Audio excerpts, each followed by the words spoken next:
I'm Bob Klotzbach from ERM. I have to first give the obligatory what is ERM and what do we do slide.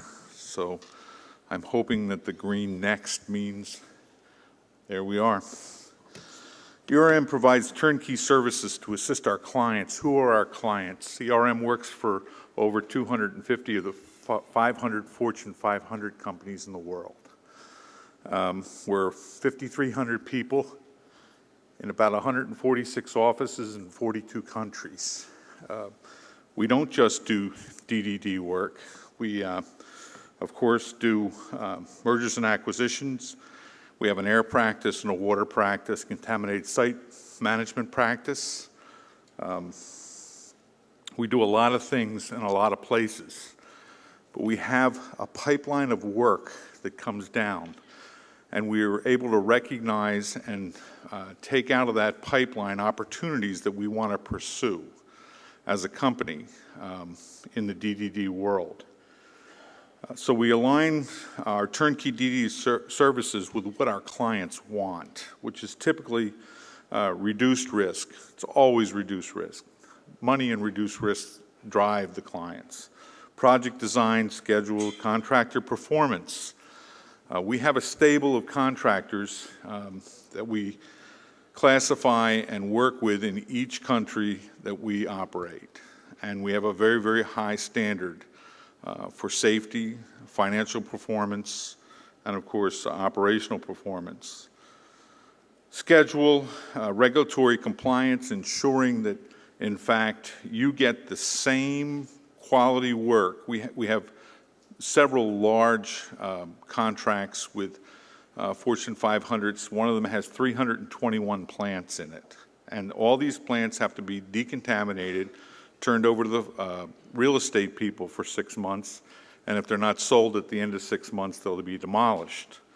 But we have to deliver the same standard in every country we work in. And presently, for that client, we have work running in 12 countries, including China, Brazil, Portugal, Spain, France, Mexico, the US, several others.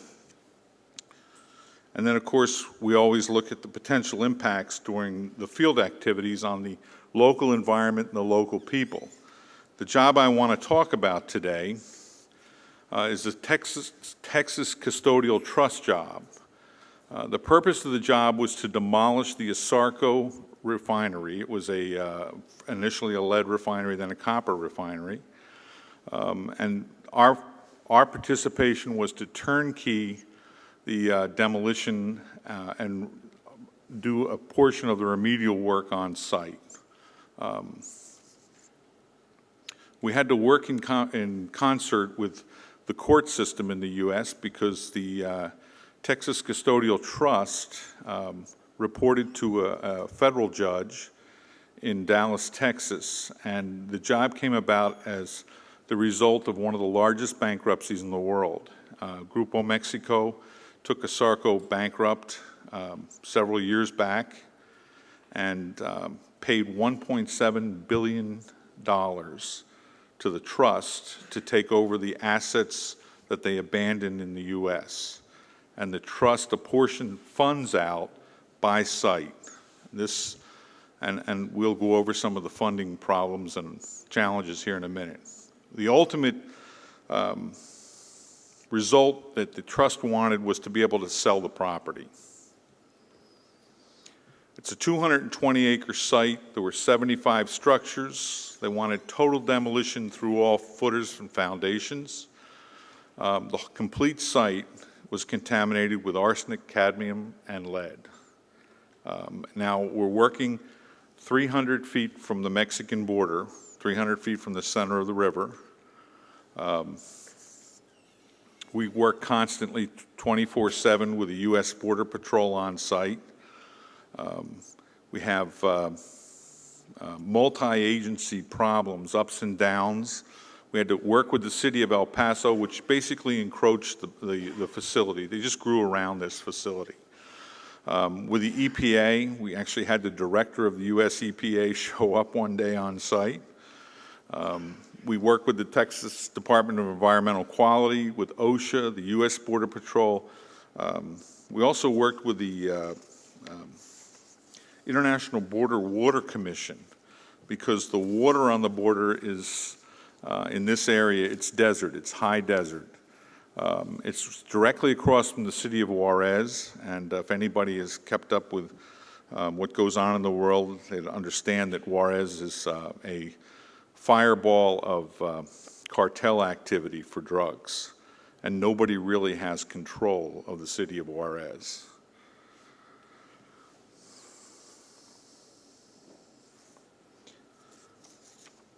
The project started on August 20th, 2010, and we just recently finished it on September 1st, 2013.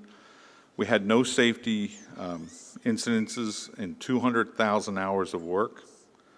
We used a permit-to-work system on site, and the net revenue, and this is net revenue for ERM, I really didn't want to have this in the slide, was $6 million.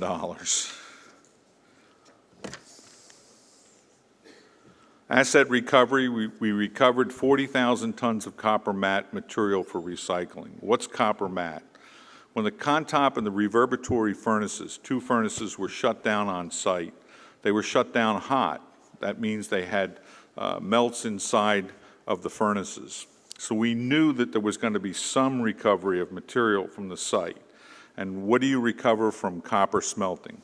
Gold, silver, and copper. Those are the 3 principles. And we'll talk a little bit more in a second about the numbers. We recovered 35,000 board foot of wood from the trestle that the copper material came in on. We sold an oxygen plant on site to Dundee Coal in Australia for delivery in Quasi-Zululand in South Africa. And we returned $25 million to the client. And the $25 million was a bit of a surprise to everybody. We knew there would be some recovery, but we were able to recover in those 40,000 tons a tremendous amount of silver, a tremendous amount of gold, as well as copper. And what we did was we shipped the material from the site into Mexico, where we concentrated it on an old mine site. And then we brought the copper content up high enough, tested it, transloaded it across Mexico to Manzanilla, a port on the west coast of Mexico, and shipped it to China for resmelt.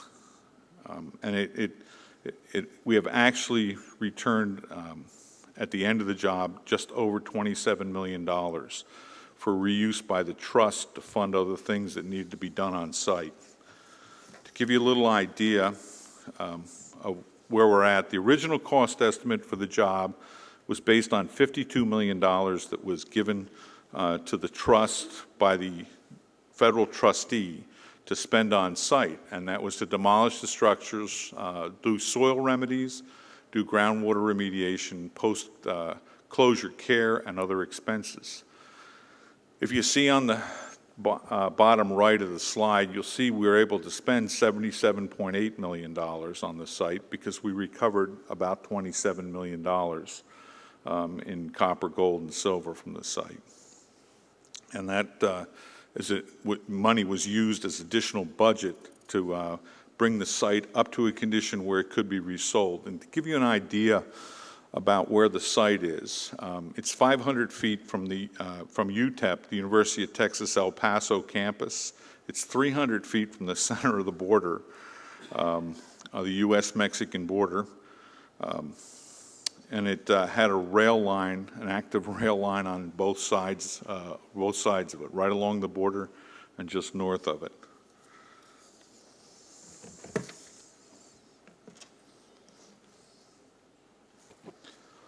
Well, of course, explosives had to be used on the stacks. The stacks were unique in that one stack was 253 meters tall.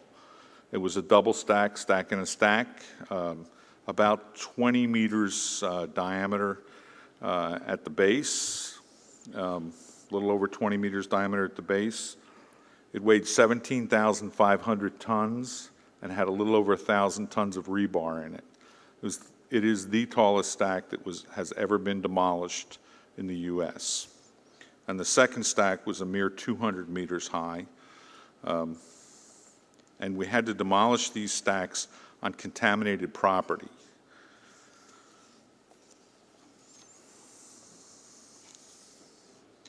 Pre-demolition conditions, Dr. Khalid went over very, very nicely and did a tremendous job in his presentation.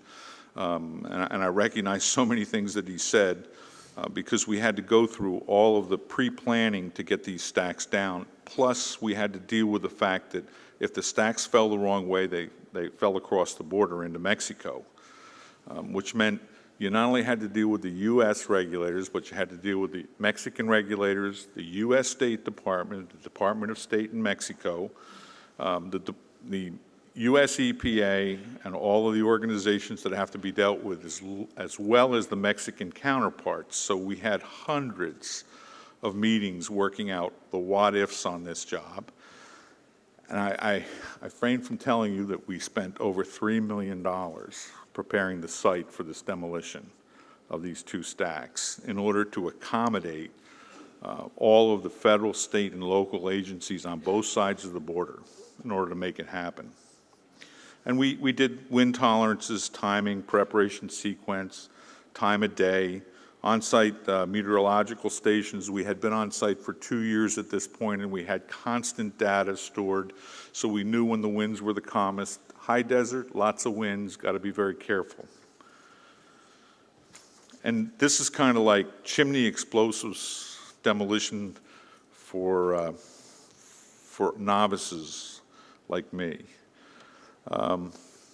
We took Dicon in the U.S. as a subcontractor, Brandenburg. We hired Brandenburg. Brandenburg hired Dicon. Steel base at the base of the chimney, we hoe rammed out and cut out with saws, and we had about 1 meter of concrete in the big stack to go through, maybe a little bit more. Hinge points, and of course then we drilled, and I'll show you some pictures so you can get an idea. We needed scaffolding to get up to drill some of these holes. This is such a large structure. Hoe rammed out the back of the chimney till we got to the point where we had the rebar structure exposed, pre-cut that the night before, and loaded the holes. In the States, typically you can't load a building for more than 24 hours or a structure for more than 24 hours before it comes down. So the last 24 hours are just incredibly intense, getting everything ready. Blast holes are marked in the chimney. You can see the scaffolding. The holes went way taller than me, I can tell you that. We cut access point at the front of the big stack, and then we cut hinge points on the side. We outlined the holes to be drilled. We drilled the holes. That is a picture of what one of the hinge points looked like. We cheated a little bit the day before. We actually blew out the back end of one of the hinge points to make sure that we had enough explosive power involved to actually get through over 1 meter of reinforced concrete at the base of the stack. And it worked well. We exposed the rebar in the back. You can see the cut, so we could cut it the night before. We loaded the holes, wired the explosives, and then we plated up so that we didn't have any blowback, blow-by from the explosives themselves. We used 312 pounds of explosives on the 2 chimneys, which I thought was very judicious. It wasn't a tremendous amount for what we did. We actually, on the Mexican border side, which was the back of the chimney fall, used seagoing containers. We bought used seagoing containers and stacked them up so that if we got anything that went backwards, it wouldn't go near the Mexican side.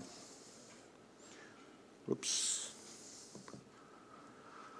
We did vibration prediction monitoring. We did ground slap, we did dust, overpressure, noise. We did the whole litany of things that everybody wanted to know about. realizing that community activists in the community of El Paso wanted to keep this chimney, this old stack, because it was a landmark. I can tell you that we gave them 1 year to come up with $10.2 million, because we figured that's what they would have to put in escrow to keep this perpetually updated and in good condition, keep the stack updated in good condition. They raised $1,000. So the Save the Stack coalition constituted about 25 people that caused a 1 year delay in the falling of these stacks. We had kind of the Juarez syndrome because nobody had control on the other side of the border, and finally the Mexican army came with the mayor of Juarez, Mexico, and said, we will take control and we will move the people out of the potential blast area on the Mexican side, and they did. They moved about 1,000 troops in very early in the morning and just asked everybody to politely go to a rally center a couple kilometers away. It really worked rather well.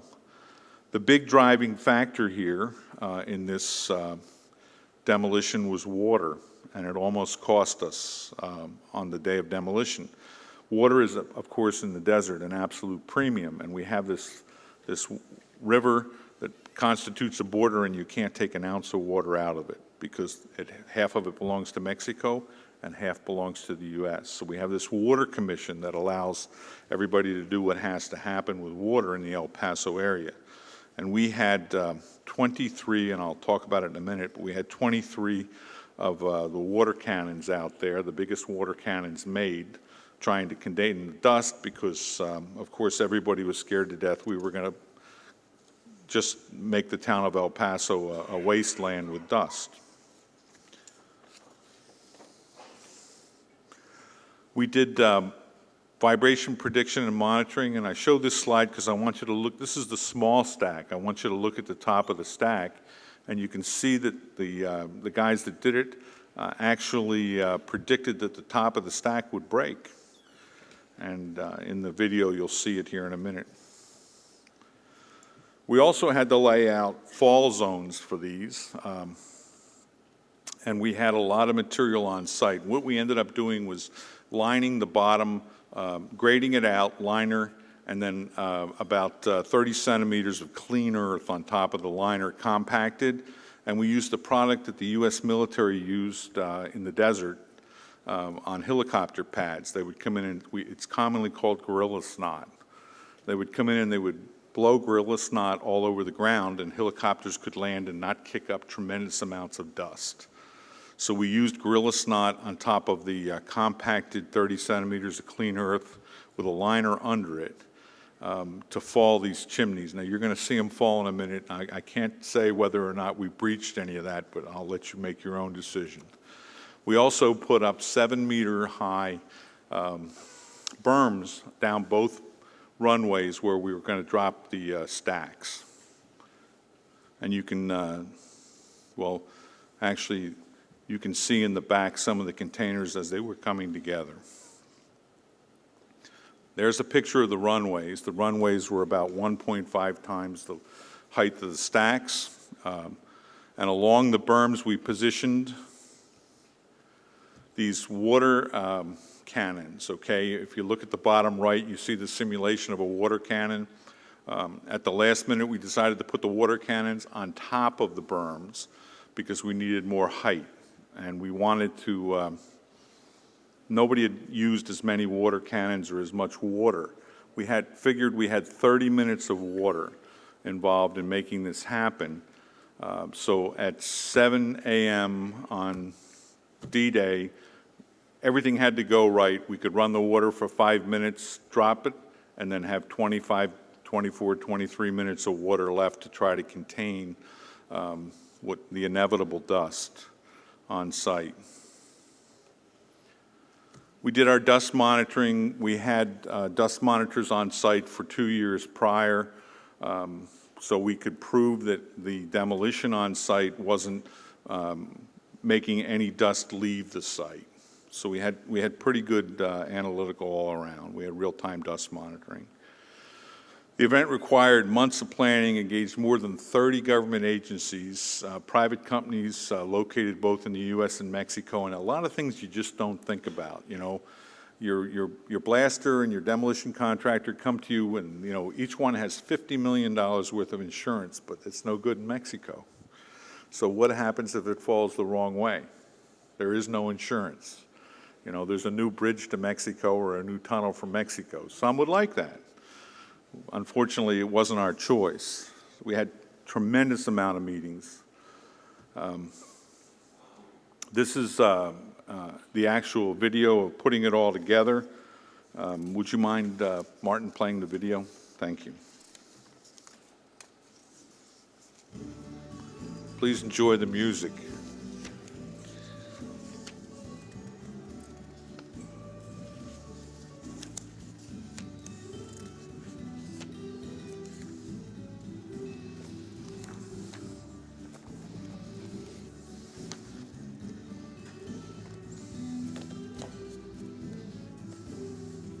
A little Brandenburg advertisement here.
Couldn't have planned that better, by the way.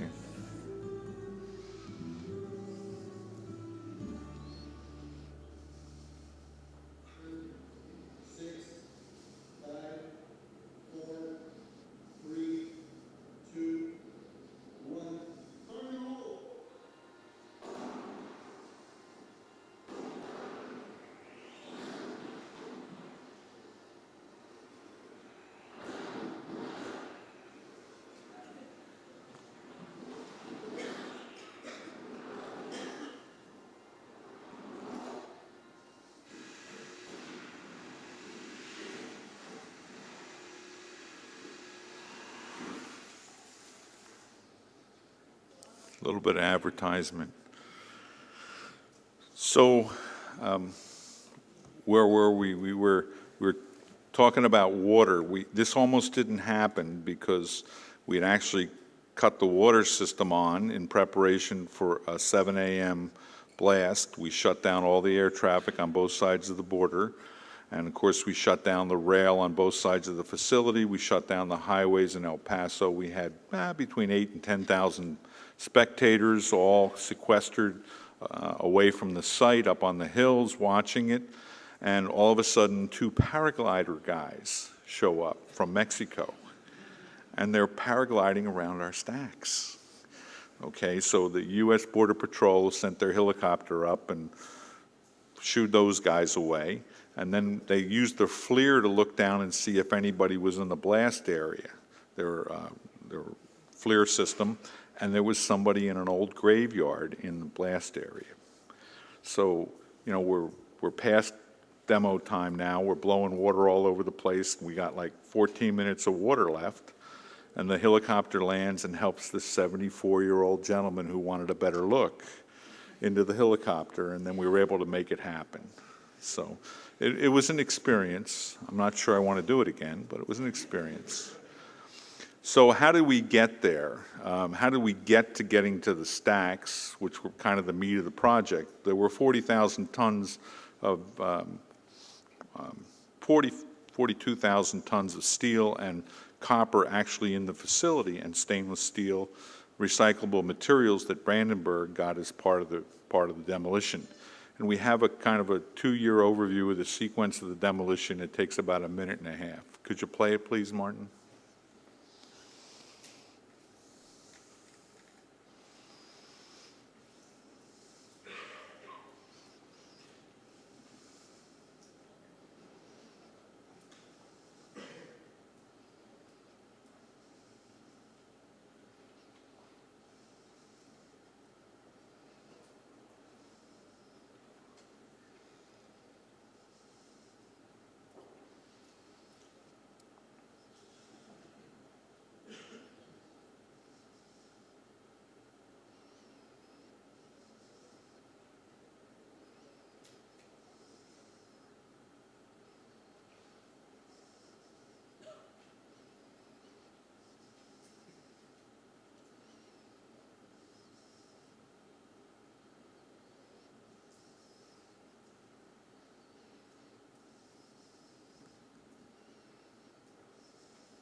This was the oxygen plant that went to Africa, South Africa.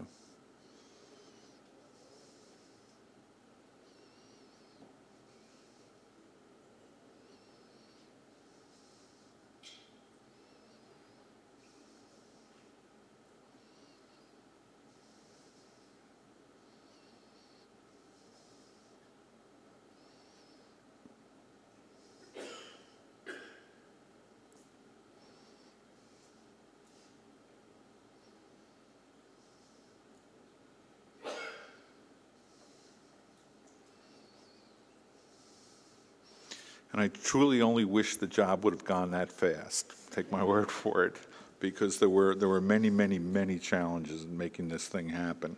But it's done, and the facility now has a brand new landfill on site that I expect will be capped early next year with a lot of waste from the facility, and it'll be in condition that it'll actually be able to be sold as property right on the border. I thank you for your time.